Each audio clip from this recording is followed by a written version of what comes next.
Dengan penuh ucapan syukur pada saat ini kami datang menghampiri tahta-Mu yang kudus.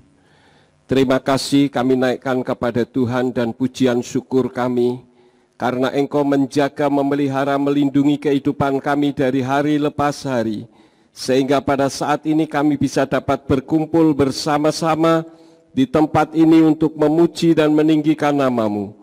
Tuhan, saatnya untuk kami mendengar isi hati Tuhan. Apa yang ingin Engkau sampaikan di dalam kehidupan kami, silahkan berbicara melalui hamba-Mu. Berikan kemampuan kepada kami bukan hanya untuk mendengar firman-Mu saja, melainkan juga melakukannya di dalam kehidupan kami. Dan jika ada kuasa penguasa roh jahat di udara yang berusaha untuk merebut kebenaran firman, kami tolak dan kami patahkan di dalam nama Yeshua HaMashiach. Pergi kau keluar, tinggalkan tempat ini dan tinggalkan setiap hati dan pikiran kami. Karena hati dan pikiran kami hanya kami tujukan bagi kebenaran firman-Mu saja. Terima kasih Bapa. Demi nama Adonai Yeshua HaMashiach, Tuhan dan Juru Selamat kami sudah berdoa dan mengucap syukur. Haleluya. Semua yang percaya katakan amin. Silakan duduk. Bapak Yahweh memberkati. Shalom Aleichem. Puji Bapa Yahweh, kita patut mengucap syukur untuk pemeliharaan Tuhan di dalam kehidupan kita dari hari lepas hari, sehingga pada pagi hari ini kita dapat berkumpul bersama-sama. Bapak Ibu Saudara sekalian, pada hari ini saya akan membawakan firman yang saya beri judul Mengalah. Ketika flyer ini diedarkan ke mana-mana tempat, saudara-saudara, ada orang yang memberikan balasan dengan mengatakan, kok mengalah? Artinya bahwa kita tidak boleh mengalah, begitu ya. Oleh karena itu kita akan belajar terlebih dahulu tentang mengalah itu apa. Nah, saya ingin menyampaikan secara etimologi, saudara-saudara, yang disebut mengalah itu tidak mau mempertahankan hak atau tidak mau mempertahankan pendirian. Artinya orang itu punya hak untuk bisa dipertahankan dan punya pendirian yang bisa dipertahankan, tetapi tidak mau mempertahankan hak atau mempertahankan pendiriannya. Selain itu, secara etimologi mengalah juga dengan sengaja kalah, pura-pura kalah.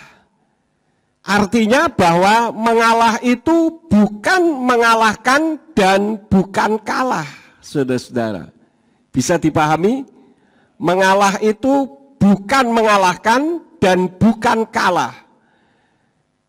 Kenapa kita perlu melakukan satu usaha untuk dengan sengaja kalah atau pura-pura kalah, atau tidak mau mempertahankan hak kita, atau mempertahankan pendirian kita?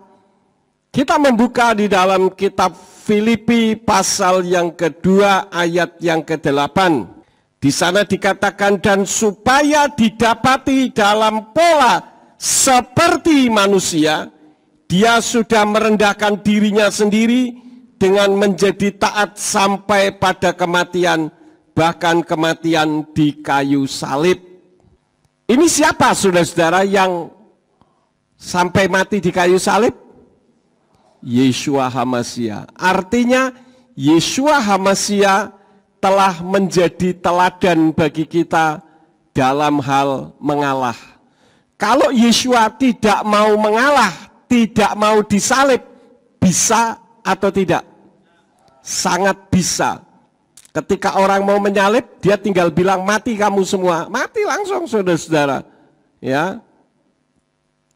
Jadi kalau kita mengalah di dalam kehidupan kita, itu karena Yeshua sudah menjadi teladan bagi kita.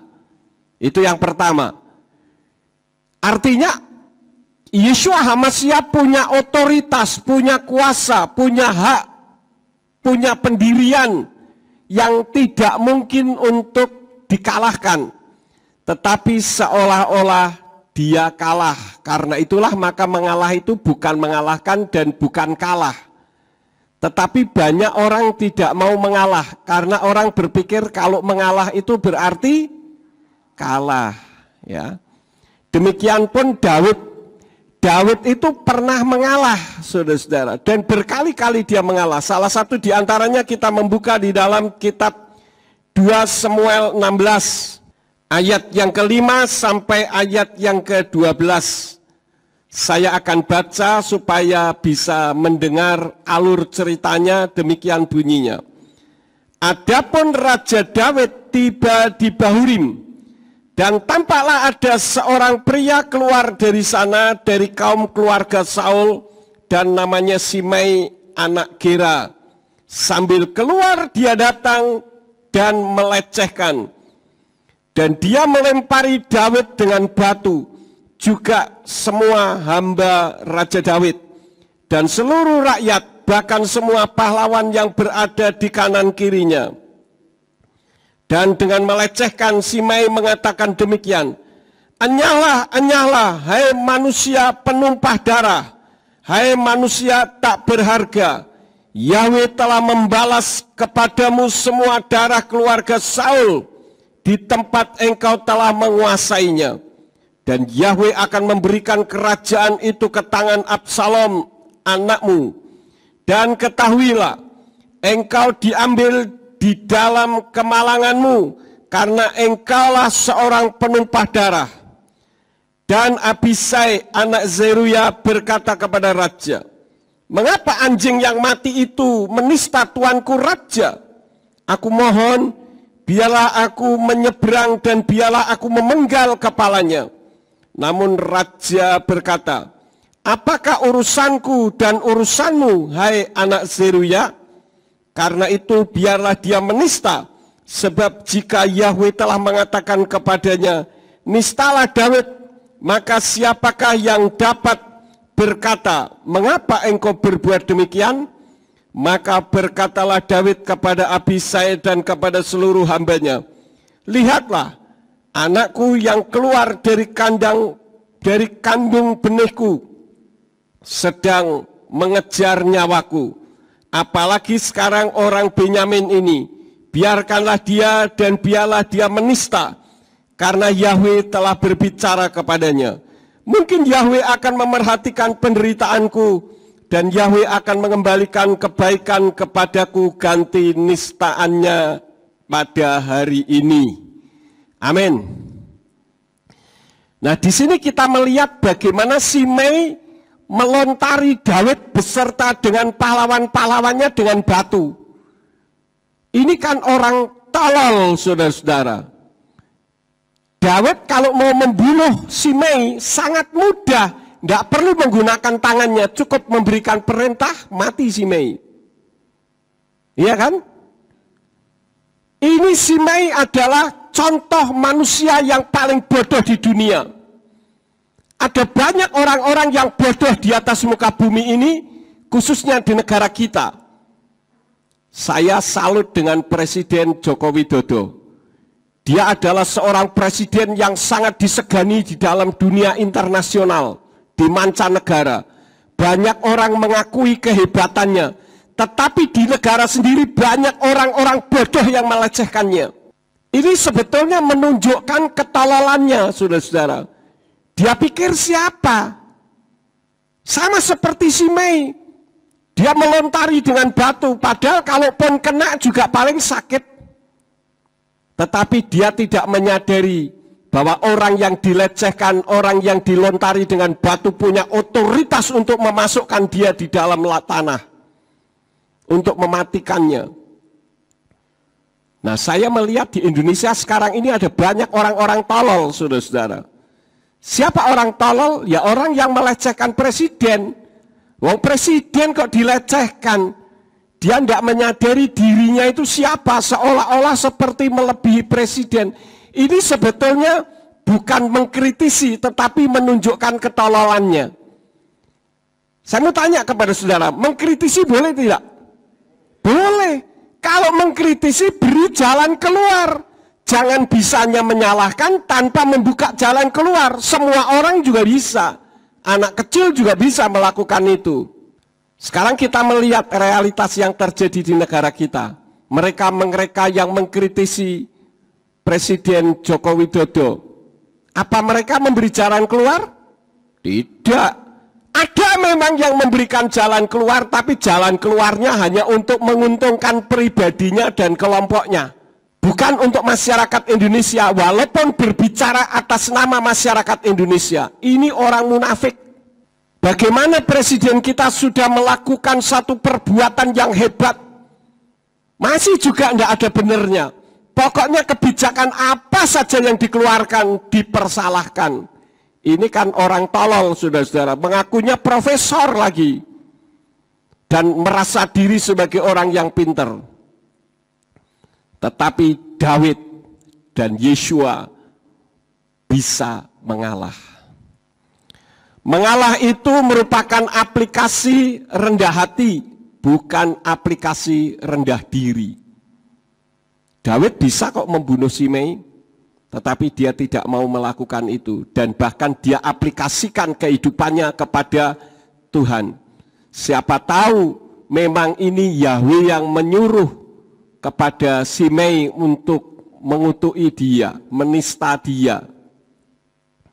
Saya yakin presiden kita juga punya pikiran yang sama. Pada zaman sebelum-sebelumnya orang berani mengkritisi, oh sudah masuk di dalam karung, saudara-saudara. Sekarang mentang-mentang karungnya tidak ada, jadi pada sok-sokan.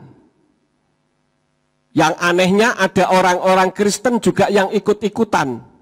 Sebetulnya itu menunjukkan kebodohannya. Nah, sekarang saya akan maju satu langkah lagi. Mengapa ada orang yang tidak mau mengalah? Ada 5 hal. Mengapa ada orang yang tidak mau mengalah? Yang pertama, ingin menunjukkan kehebatannya. Simei kan ingin menunjukkan kehebatannya.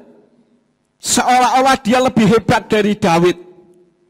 Orang-orang yang menyalibkan Yeshua menunjukkan kehebatannya. Mereka merasa bahwa saya lebih benar daripada Yeshua HaMashiach.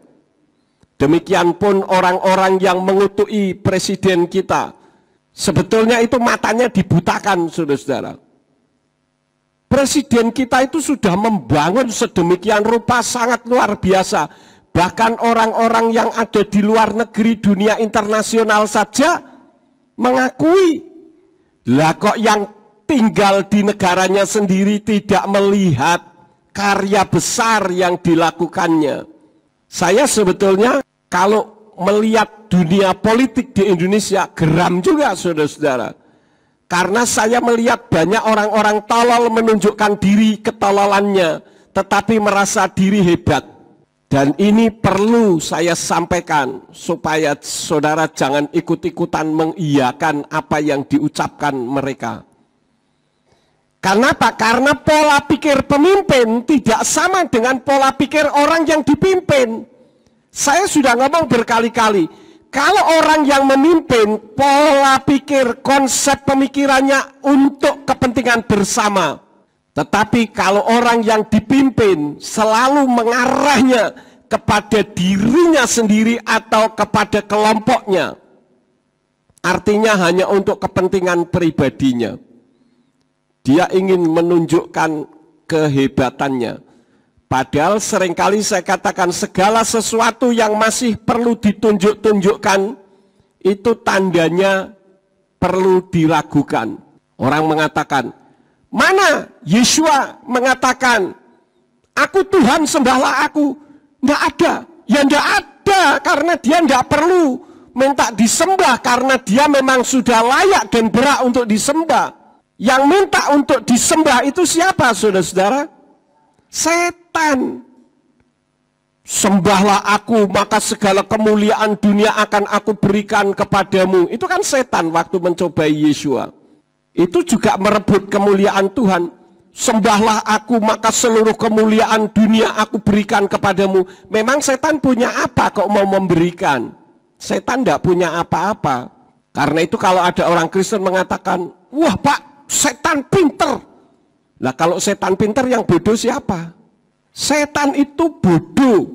pola kerjanya sama, tidak pernah berubah dahulu, sekarang, dan sampai selamanya. Cuman kitanya yang kadang bisa dibodohin. Sebetulnya kita kalau mengerti pola kerja setan, kita tidak akan bisa tertipu dengan caranya. Karena kita tahu bagaimana kita bisa mengetahui, kita belajar kitab suci. Karena dari kitab suci itu kita tahu pola kerja setan yang pekerjaannya adalah menipu, membunuh, dan membinasakan. Selain itu tidak ada. Jadi tidak ada istilah setan baik, itu tidak ada. Yang ada itu kan Casper. Tahu Casper ya? Setan gundul anak-anak itu. Yang ada di televisi. Tidak ada setan baik. Kalau dia memberikan sesuatu, sebetulnya bukan apa yang jadi miliknya diberikan. Karena setan tidak punya apa-apa. Tetapi dia mencuri punya orang lain, diberikan kepada orang yang meminta kepadanya. Jadi orang yang meminta kepada setan itu dosanya double. Oleh karena itulah maka kita tidak perlu menunjukkan kehebatan kita. Itu yang pertama.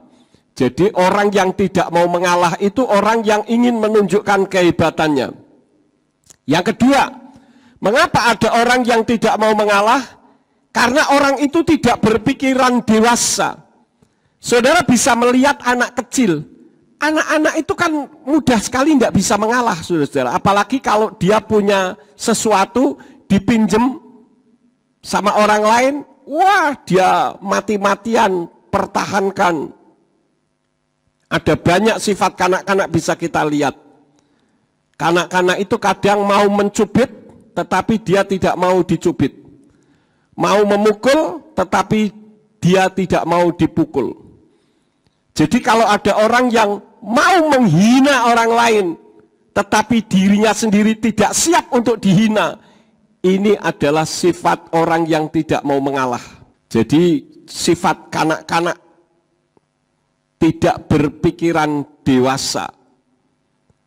Orang yang berpikiran dewasa, saudara bisa melihat ya, kalau saudara punya anak 2 katakanlah, maka seringkali orang tua mengajarkan apa? Sudahlah yang besar mengalah, kan gitu. Ini ajaran yang benar. Mengalah itu bukan berarti mengalahkan dan bukan berarti kalah, ya. Jadi kalau ada orang yang tidak mau mengalah, ini orang yang pikirannya kekanak-kanaan. Ada enggak di Indonesia ini orang yang berpikiran kekanak-kanaan tidak pernah mau mengalah? Banyak. Menyakiti orang mau, disakiti tidak mau. Siapapun mereka. Saya tidak berbicara kelompok ataupun sesuatu yang lain. Tetapi orang yang mau menyakiti orang lain tetapi tidak mau disakiti, itu orang yang tidak mau mengalah, orang yang bersifat kekanak-kanaan. Itu yang kedua. Yang ketiga, menunjukkan egonya tinggi. Kenapa ada orang yang memiliki ego yang tinggi? Bisa karena salah didikan. Sejak kecil dididik dengan cara yang salah. Kalau minta sesuatu harus diberikan. Ingat kalau saudara punya anak masih kecil, kalau anak saudara minta sesuatu, walaupun saudara punya, kemudian saudara memberikan, itu bukan didikan yang baik. Didikan yang baik, kita ajar anak itu untuk bergantung kepada Tuhan. Bisa saja saudara katakan, berdoa dulu ya, minta kepada Bapa Yahweh di dalam nama Yeshua HaMashiach dan Ruach HaKodes, supaya Tuhan memberkati apa yang menjadi keinginanmu. Padahal orang tua punya. Tetapi dengan cara kita mengajar anak-anak kita untuk bergantung kepada Tuhan, kelak setelah dewasa anak ini selalu bergantung kepada Tuhan. Tetapi kalau seorang anak meminta sesuatu dan diberi, kalau tidak diberi, anak itu marah-marah kemudian guling-guling nangis, lalu saudara memberi, maka itu akan menjadi senjata di dalam kehidupannya. Jadi kalau meminta sesuatu, kalau tidak boleh dia nangis guling-guling. Saya pernah ketika jalan-jalan di mall, pendeta boleh jalan-jalan di mall enggak? Boleh ya, kalau dulu enggak boleh saudara-saudara. Jadi pendeta itu jalan-jalannya harus di hutan. Dulu saya kan dipersalahkan ada 12 atau 17 kesalahan saya. Salah satu di antaranya jalan-jalan di mall. Saya pernah melihat ketika jalan-jalan di mall, ada seorang anak nangis guling-gulingan di situ.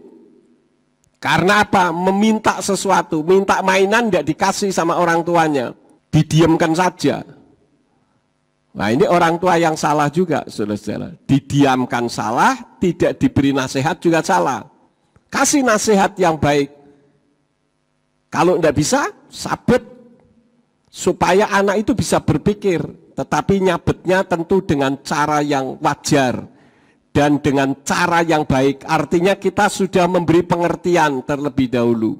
Supaya anak itu bisa berpikir, oh saya kalau seperti ini itu salah. Ya.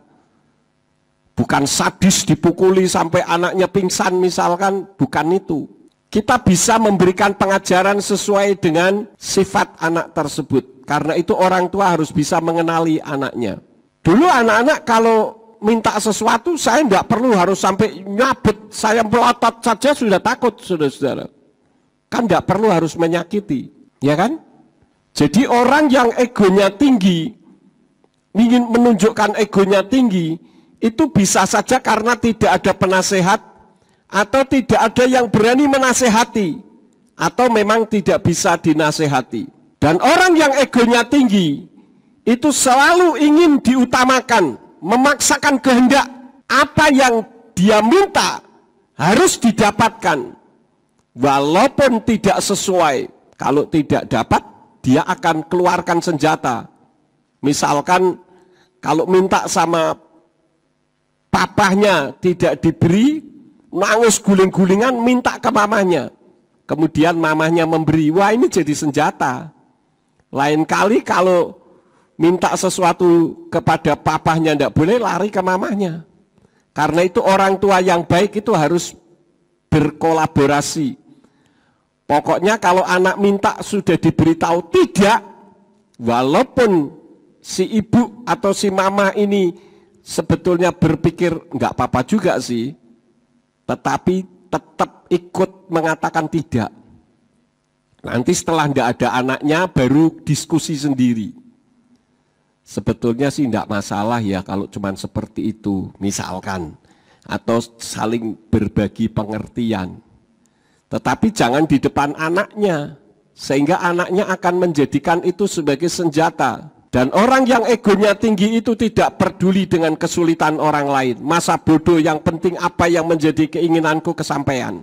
Ini memaksakan kehendak. Artinya tidak pernah bisa mengalah. Itu hal yang ketiga. Yang keempat, kenapa ada orang yang tidak mau mengalah? Karena di dalam dirinya tidak ada pengampunan. Melampiaskan kekesalannya, memuaskan nafsu keinginannya. Pokoknya apa yang menjadi keinginanku harus kesampaian. Ini tidak ada pengampunan. Kenapa Yeshua rela mati tergantung di atas kayu salib? Karena dia mengampuni orang-orang yang menyalibkannya. Karena apa? Dia tahu bahwa apa yang mereka lakukan, mereka tidak tahu. Banyak kan orang melakukan sesuatu tetapi tidak tahu apa yang dilakukannya. Orang demo, wah rame-rame, teriak-teriak, ikut-ikutan. Kalau ditanya kamu demo mau ngapain? Nggak tahu. Nah nggak tahu kok demo. Ya pokoknya saya dapat duit. Artinya apa? Saya nggak mau peduli bahwa tindakan yang saya lakukan itu akan berdampak negatif terhadap diri saya sendiri pun nggak ngerti, saudara-saudara. Beberapa waktu yang lalu ketika banyak terjadi demo di Jakarta kan banyak yang ditangkapin tuh. Yang ditangkap ditanya, kamu demo mau apa? Nggak tahu juga saya. Ya pokoknya orang teriak-teriak, saya ikut teriak-teriak. Ini kan bodoh sekali, saudara-saudara. Jangan melakukan sesuatu yang kita tidak tahu.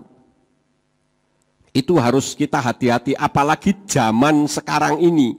Ibaratnya kita hidup itu seperti orang main catur. Kalau saudara salah melangkah, saudara akan masuk penjara. Orang bilang mulutmu harimaumu.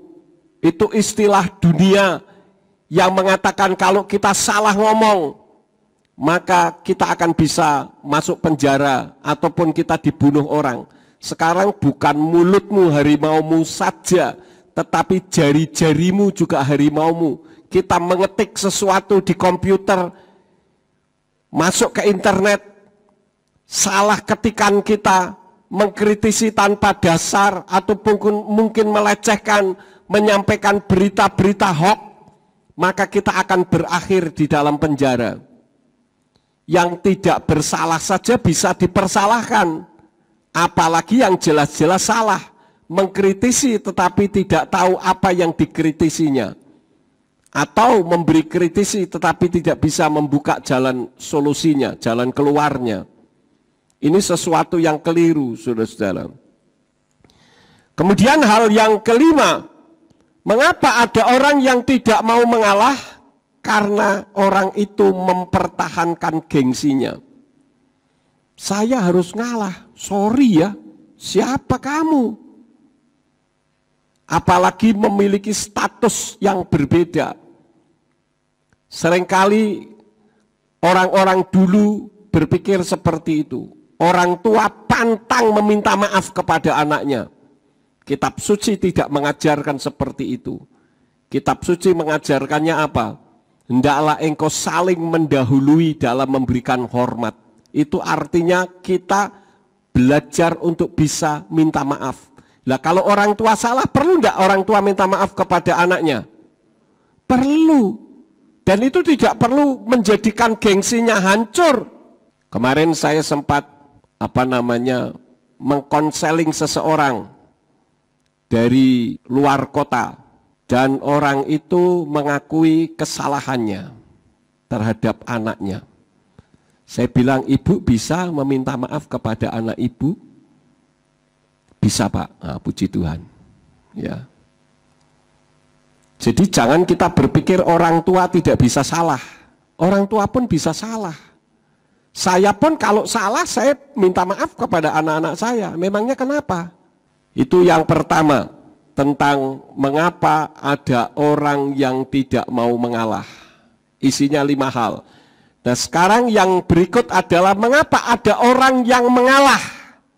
Kalau tadi orang yang tidak mau mengalah, sekarang ada orang yang memang mau mengalah. Yang pertama, orang itu menyadari kehebatannya. Yesua menyadari siapa dirinya. Sekali dia berfirman, habis orang yang mau menyalibkan dia. Tetapi seringkali kita melihat bahwa orang yang tidak hebat justru ingin menunjukkan kehebatannya. Saudara bisa melihat karateka sabuk putih dengan sabuk hitam, lebih ganas yang mana? Sabuk putih dengan sabuk hitam itu tingkatannya lebih tinggi mana? Lebih tinggi sabuk hitam. Tapi yang lebih ganas sabuk putih. Kopral sama jenderal lebih galakan mana? Kopral. Ingin menunjukkan kehebatannya. Nah jenderal ini ucapannya berbahaya, saudara-saudara. Saya dulu pernah dekat sama seorang jenderal di Jakarta. Wah ngomongnya lembut luar biasa, saudara-saudara. Karena dia tahu ucapannya itu berbahaya. Tetapi saya melihat kalau orang baru belajar karate, wah sudah kayak yo-yo, saudara-saudara ya. Mungkin kalau tidur membangunkannya pun harus pakai gagang sapu. Kalau enggak begitu dibangunkan sudah langsung pasang kuda-kuda. Beda dengan orang yang ilmunya tinggi. Saya melihat hal ini terjadi atas gereja-gereja Tuhan di Indonesia.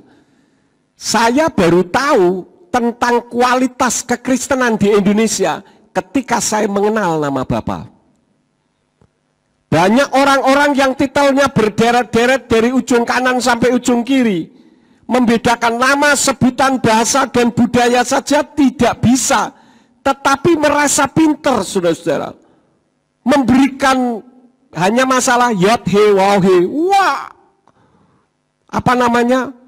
uraiannya itu panjang lebar sampai bikin orang pening membacanya. Kita harus belajar seperti orang yang mengatakan kita harus memiliki ilmu padi. Ilmu padi itu kalau semakin berisi dia semakin nunduk, ya. Jadi itu yang harus ada di dalam kehidupan kita. Yeshua itu jika mengutuk mati semua yang akan menyalibkannya. Pohon ara saja ketika Yeshua berkata mulai sekarang engkau tidak akan mengeluarkan buahnya, bukan hanya tidak mengeluarkan buahnya, bahkan kering mati sampai ke akar-akarnya. Apalagi manusia, saudara-saudara. Tetapi Yeshua tidak mau lakukan itu. Saya pernah diskusi dengan orang Malaysia, saya tidak perlu sebut nama, tentang nama Tuhan, saudara-saudara. Wah, saya jelaskan sedemikian rupa, masih tidak bisa membedakan antara nama, sebutan, bahasa, budaya. Ini sangat sulit sekali, saudara-saudara. Sampai saya kasih perumpamaan ini, perumpamaan itu, masih juga tidak ngerti-ngerti. Saya bilang, ya sudahlah, saya menghormati kamu. Maksud saya ya, kamu memang ngertinya baru sampai di situ. Jadi menguraikan soal nama Yahweh itu, wah panjang lebar, enggak karu-karuan. Dan nama kok diuraikan sampai ke bahasa, sampai ke budaya dan sebagainya. Bahkan goblok-gobloki saya. Saya bilang gini, ya sudahlah, kalau kamu tetap seperti itu, enggak masalah. Itu kan hak kamu. Hak saya hanya menyampaikan. Masalah Anda mau menerima atau tidak, enggak masalah. Nah, sekarang Pak Yakub sudah keok toh, Pak Yakub sudah kalah toh. Saya tidak balas lagi, saudara. Karena percuma, saya balas juga capek otak saya. Rupanya diskusi pembicaraan saya itu disebar di internet. Pak Yakub keok toh, Pak Yakub kalah toh. Bagi saya tidak berpengaruh sedikit pun. Seperti Bapa Yahweh, dia adalah Elohim pencipta langit dan bumi. Tuhan yang disembah oleh Bapak Abraham, Yitzhak dan Yakub. Mau dihujat, mau dikatakan itu iblis, mau dikatakan jakwe sekalipun, tetap dia bukan iblis dan bukan jakwe. Dia adalah Tuhan pencipta langit dan bumi.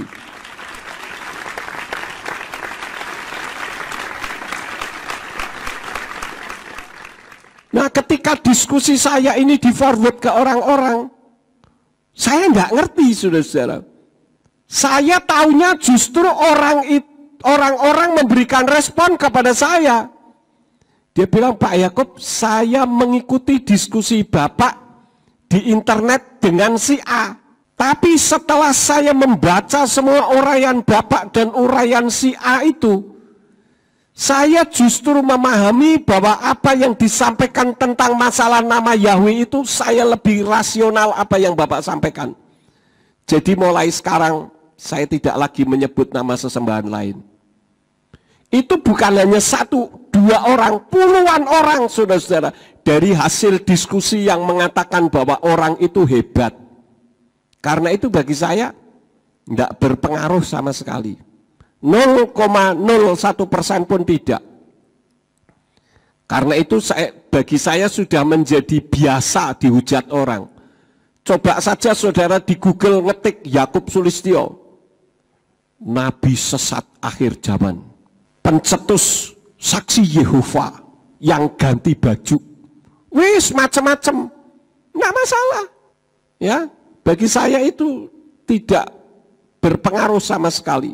Jadi saya lebih baik mengalah. Kenapa? Karena diberitahu nggak ngerti-ngerti lah, suruh bagaimana, wong taunya ya cuman sebatas itu. Biar saja orang itu menyatakan, menunjukkan kehebatannya. Orang kan memberi penilaian, buktinya ketika orang itu menunjukkan kehebatannya yang mengatakan bahwa saya kalah, buktinya banyak orang yang justru menerima nama Bapak Yahweh. Saya nggak perlu pusing-pusing untuk memblow up, menunjuk-nunjukkan kepada orang lain, justru orang lain yang menunjuk-nunjukkannya. Itu yang pertama.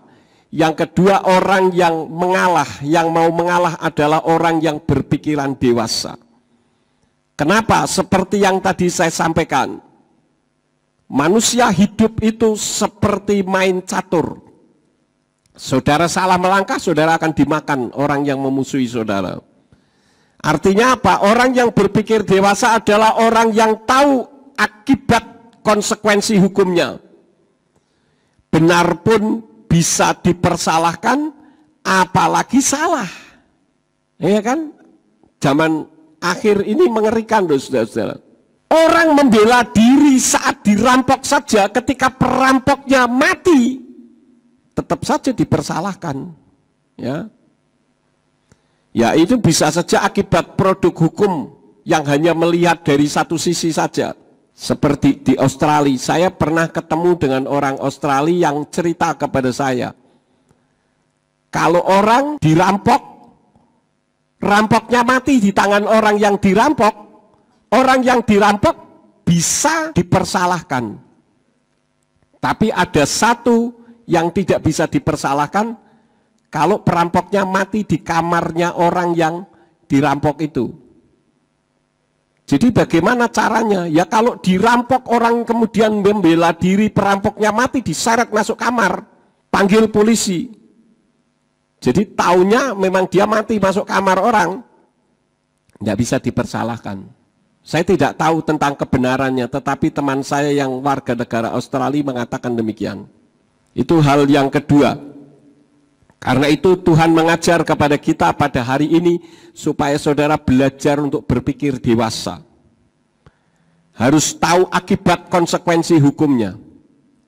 Yang ketiga, mengapa ada orang yang mau mengalah? Karena menunjukkan kerendahan hatinya. Coba kita membuka di dalam kitab Roma pasal yang ke-12 ayat yang ke-19. Janganlah kamu sendiri menuntut balas, hai yang terkasih, tetapi berilah tempat bagi murka, sebab telah tertulis, punyakulah pembalasan, akulah yang akan membalas, Yahweh berfirman. Jadi ya lebih baik kalau ada sesuatu hal yang masih memungkinkan untuk kita mengalah, lebih baik mengalah, karena itu menunjukkan kerendahan hatinya. Kenapa orang bisa mengalah? Karena Ruach HaKodes yang memberikan nasihat kepadanya untuk lebih baik mengalah daripada mengalahkan.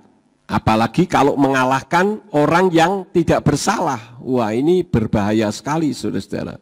Masalah orang mengajarkan tabur tuai dan sebagainya, saya tidak mau menggunakan istilah itu.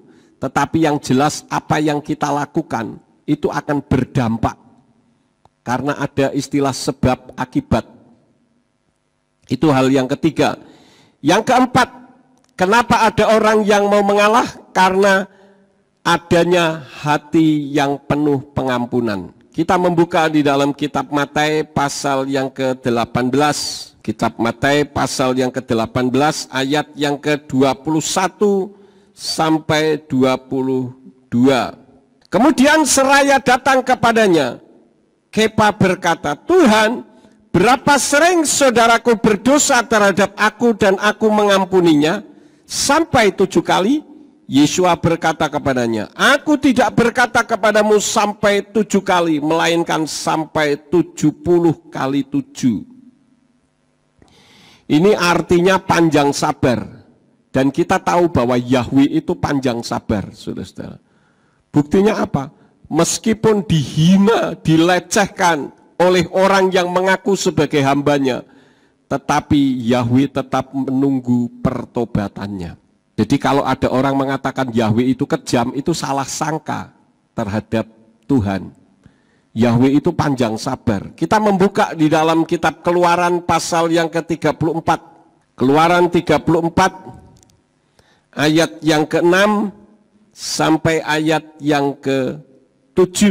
Dan lewatlah Yahweh di depannya dan berseru, Yahweh, Yahweh, Elohim yang berbelas kasihan dan murah hati, panjang sabar dan berlimpah kasih serta setianya, yang memelihara kesetiaan kepada beribu-ribu orang, yang menanggung kesalahan dan pelanggaran dan dosa, dan yang sama sekali tidak membebaskan orang tanpa hukuman, tetapi yang memperhitungkan kesalahan bapak kepada anak-anak, dan kepada cucunya, kepada generasi yang ketiga dan kepada yang keempat.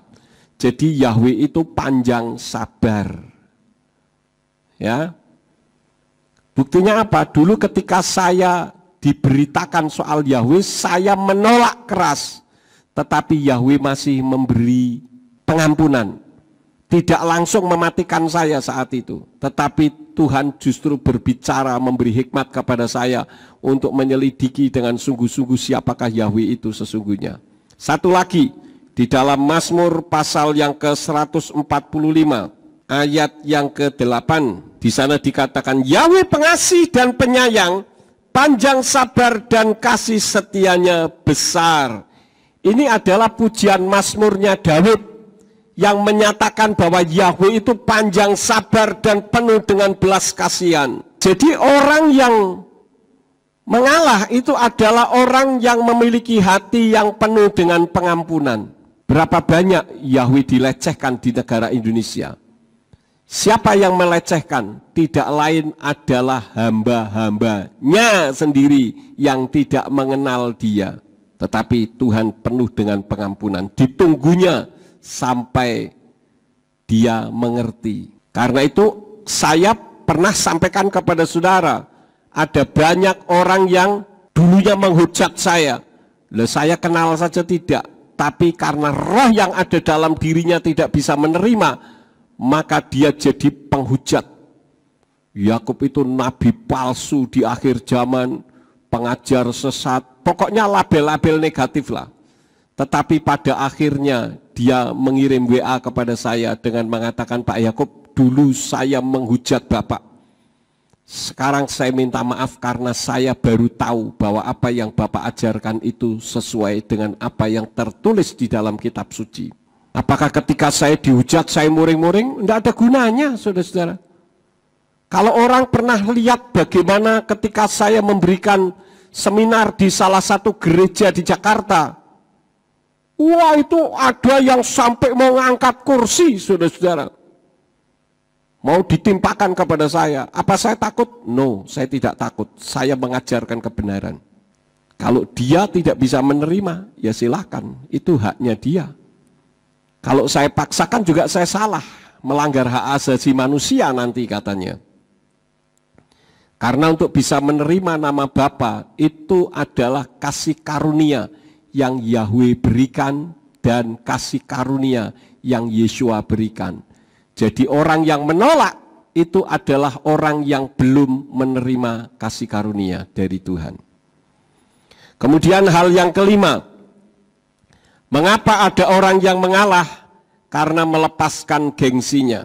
Kita melihat tadi saudara-saudara di dalam kitab 2 Samuel pasal yang ke-6 ayat yang ke-21 sampai 22. Lalu Daud berkata kepada Mikal, di hadapan Yahweh yang telah memilih aku melebihi ayahmu dan melebihi semua keluarga leluhurmu dengan menyuruh aku menjadi pemimpin atas umat Yahweh, atas Israel, maka aku akan menari-nari di hadapan Yahweh.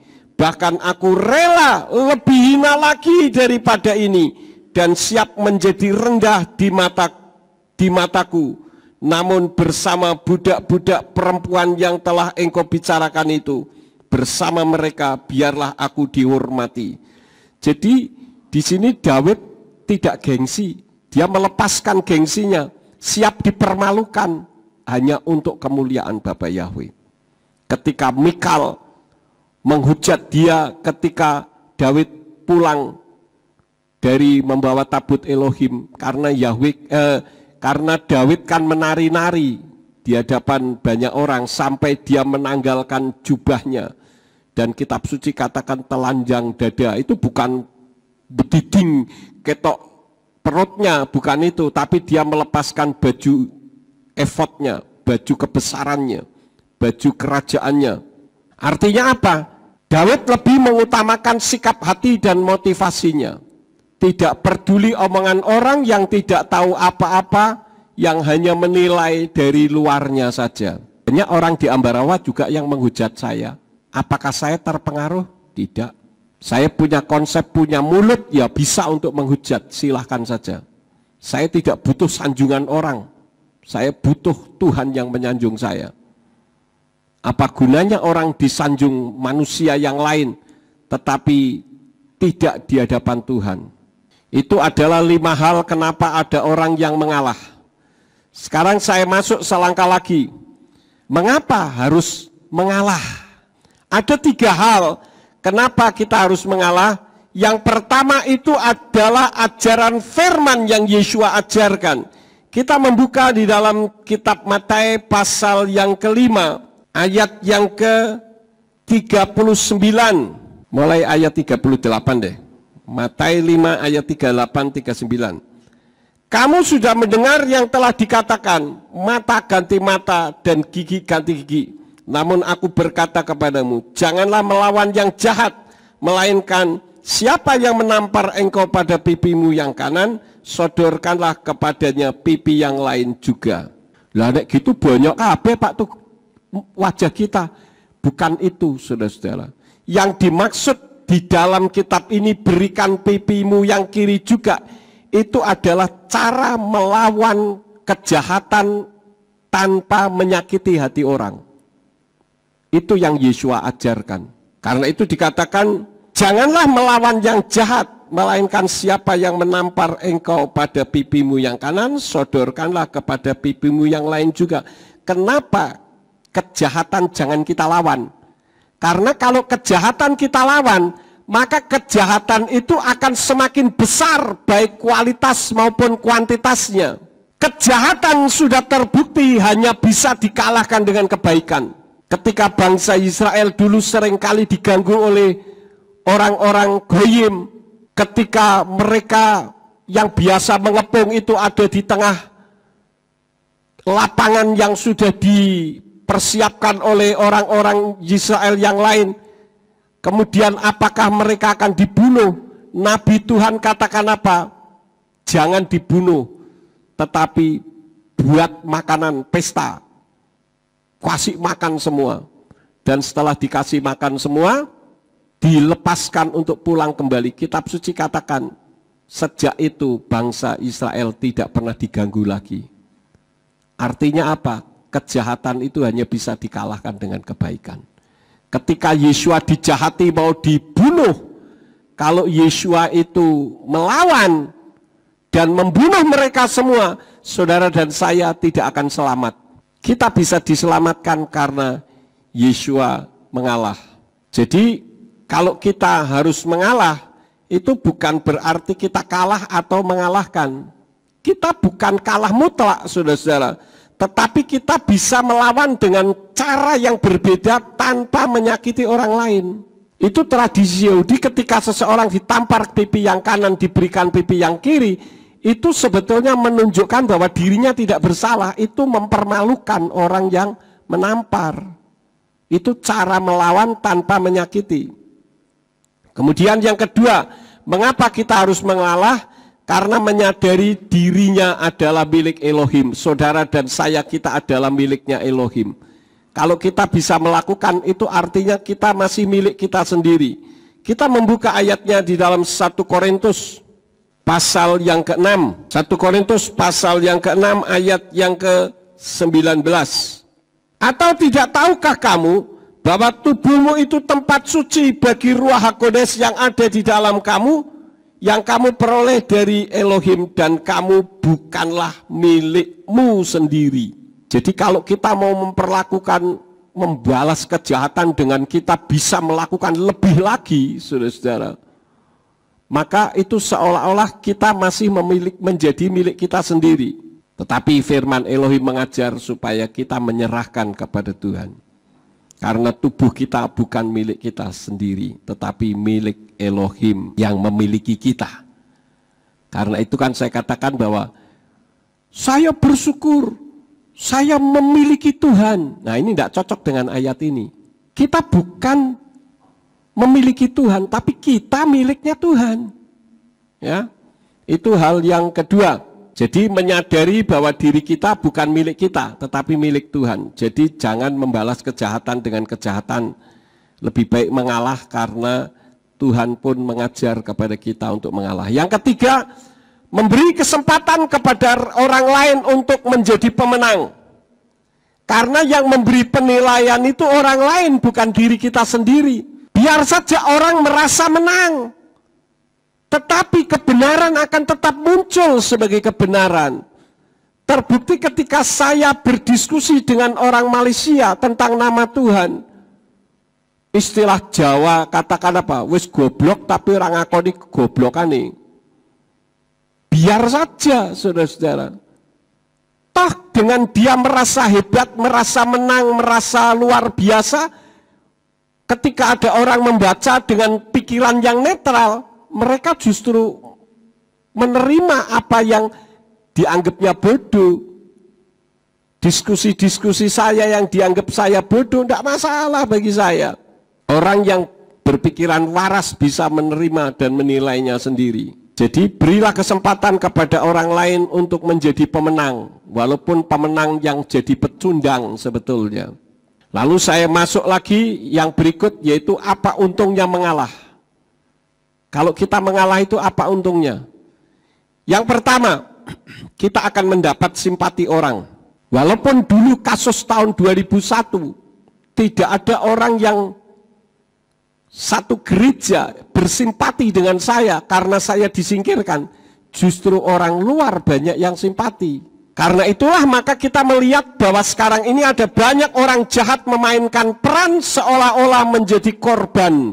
Yang Simeon khotbah dengan judul apa? Playing the victim.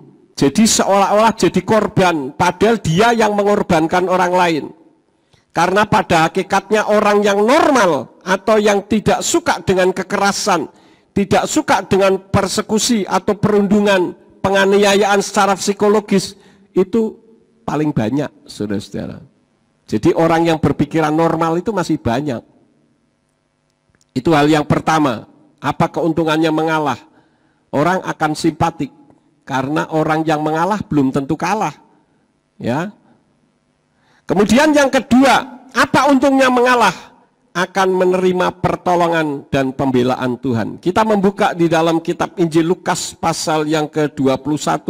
Lukas pasal yang ke-21 ayat yang ke-14. Di sana dikatakan, oleh sebab itu, taruhlah di dalam hatimu agar kamu bersiap untuk tidak membela, tidak melakukan pembelaan. Ayat ini mengungkapkan tentang keadaan di akhir zaman. Banyak orang yang menganiaya atas nama Tuhan. Padahal Tuhan bukan penganiaya. Tidak membelanya kita, itu akan justru menjadi kesaksian bagi kita. Berapa banyak umat Nasrani di Indonesia ini teraniaya. Tetapi orang-orang yang berpikiran waras berpikir, bagaimana mungkin membunuh, bagaimana mungkin melakukan kejahatan atas orang lain, kok direstui oleh Tuhan. Berarti Tuhannya jahat. Kan begitu. Dan itu tertulis pada ayat yang ke-13. Dan hal itu akan menjadi suatu kesaksian bagimu. Kalau saudara membaca ayat-ayat sebelumnya, saudara akan melihat bahwa itu keadaan di akhir zaman. Ada banyak orang yang menganiaya atas nama Tuhan. Seolah-olah ketika saya menganiaya orang lain, membunuh orang lain, berarti saya sedang berbuat bakti kepada Tuhan. Mana ada, saudara-saudara. Jadi orang yang berpikiran waras itu akan mencerna mana ajaran dari Tuhan dan mana ajaran yang datang dari setan. Nggak perlu kita tunjukkan orang yang berpikiran sehat yang akan bisa memikir dengan baik. Namun berbicara tentang masalah mengalah, ada satu pengecualian, saudara-saudara, yaitu jika benar, perhatikan, ini pengecualiannya satu, jika benar, sesuai firman, sesuai sikap hati dan motivasi yang benar, demi menegakkan kebenaran di pengadilan, ya tidak boleh mengalah meskipun bisa juga tetap dikalahkan. Tetapi kita sudah menunjukkan bahwa kita itu benar. Contohnya ketika Bukit Doa digugat, saya bela mati-matian karena untuk menunjukkan bahwa apa yang saya lakukan, sikap hati dan motivasi saya itu benar. Saya bukan perampok, saya bukan koruptor. Karena waktu itu kan sampai saya disidik polisi kan dikatakan saya korupsi. Kemudian banyak lagi ucapan-ucapan yang tidak baik. Tetapi karena ini sudah kasusnya masuk pengadilan, ayo kita buktikan di pengadilan. Mana yang benar dan mana yang salah. Jadi ini hanya pengecualian, saudara-saudara. Karena sudah ada di pengadilan, supaya membuktikan bahwa kita itu memang benar. Walaupun bisa juga dipersalahkan kalau semuanya menggunakan uang. Ya. Kebenaran itu secara otomatis akan terbukti, saudara-saudara. Cepat atau lambat akan terbukti. Kita membuka pada kitab Matius pasal yang ke-27 ayat 19. Dan sementara dia duduk di kursi pengadilan, istrinya menyuruh orang kepadanya untuk mengatakan, kiranya tidak ada apa-apa atasmu dan atas orang benar itu, karena aku telah menderita banyak hal hari ini melalui mimpi sehubungan dengan dia.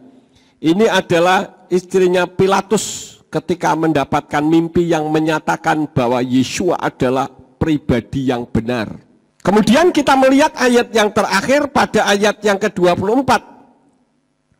Dan Pilatus ketika melihat bahwa hal itu tidak menghasilkan apapun, sebaliknya malah menimbulkan kekacauan, dengan mengambil air ia membasuh tangan di hadapan kerumunan orang yang seraya berkata, aku tidak bersalah terhadap darah orang benar ini, akan kamu lihat.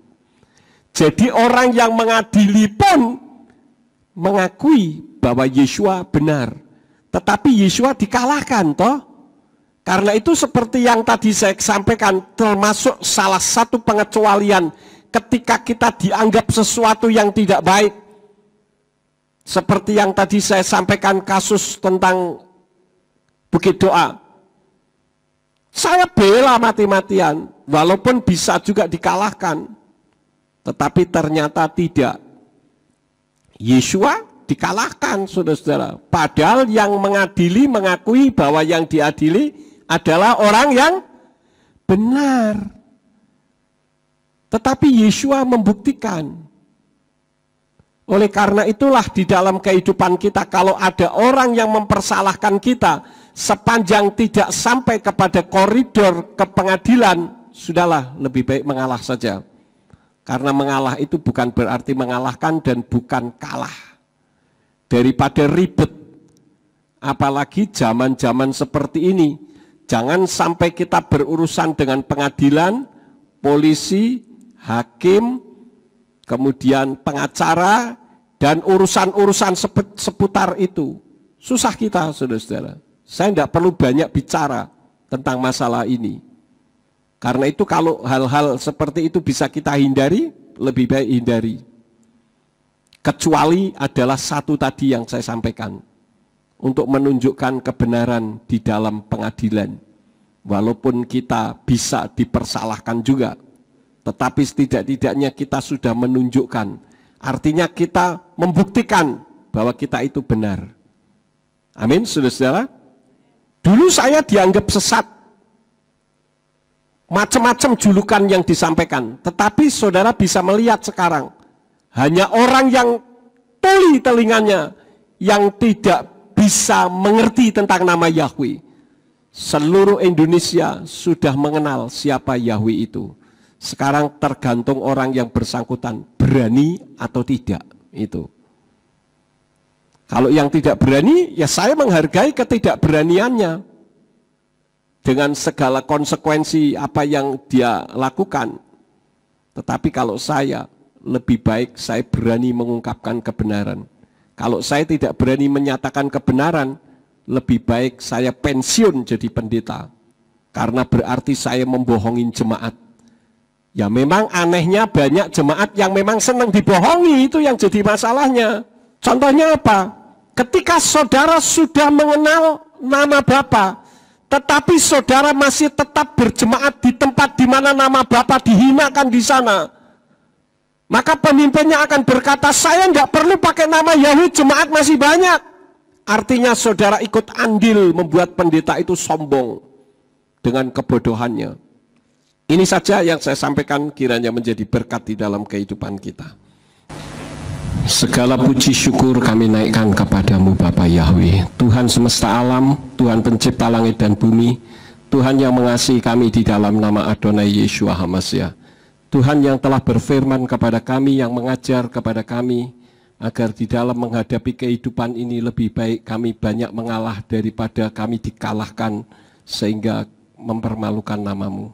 Karena itu kami menyerahkan ke dalam tangan-Mu ya Bapa. Kami tahu bahwa mengalah bukanlah mengalahkan dan bukan kalah. Terima kasih Bapa, Engkau memberkati seluruh jemaat yang sudah hadir, baik di tempat ini maupun yang mendengarkan melalui YouTube, melalui Facebook, Engkau memberkati. Demikian pula untuk hamba-hambamu yang sudah ambil bagian di dalam pelayanan pada hari ini, Engkau pakai mereka semakin hari semakin heran. Terima kasih, kalau sebentar kami akan pulang, kirim malaikat Tuhan untuk menjaga melindungi kami di perjalanan, tibakan di rumah kami dengan selamat, dan sesampainya di rumah ketika kami akan melakukan aktivitas dalam kehidupan kami. Apa saja yang diusahakan, dikerjakan, dan aktivitas yang tidak bertentangan dengan firman-Mu, kiranya dibuatnyalah oleh Engkau berhasil, supaya dengan keberhasilan itu dapat kami kembalikan lagi guna hormat dan kemuliaan bagi nama-Mu. Terima kasih Bapa. Sekarang berkatilah kami karena kami siap menerima berkat daripada-Mu. Mari kita angkat kedua belah tangan kita untuk menerima berkat Yahweh. Yefarcha Yahweh wa yishmereka. Yahweh memberkati engkau dan memelihara engkau. Yaer Yahweh pana oleh kawikuneka. Yahweh menyinari engkau dengan wajahnya dan memberi engkau anugerah. Yesa Yahweh pana oleh kawiyashem leka shalom. Yahweh menghadapkan wajahnya kepadamu dan memberi engkau damai sejahtera. Diberkatilah engkau di kota dan diberkatilah engkau di ladang. Diberkatilah buah kandunganmu, hasil bumimu dan hasil ternakmu, yakni anak lembu sapimu dan kandungan kambing dombamu. Diberkatilah bakulmu dan tempat adonanmu. Diberkatilah engkau pada waktu masuk dan diberkatilah engkau pada waktu keluar. Sekarang pulanglah dan terimalah berkat. Kasih Bapa Yahweh Sang Pencipta, kasih karunia Adonai Yeshua HaMashiach Sang Pembeli Jiwa, dan Ruach HaKodes menyertai saudara sekalian sampai Maranatha. Adonai Yeshua HaMashiach datang kembali untuk yang kedua kali dan mengangkat kita semua. Haleluya. Abi saudara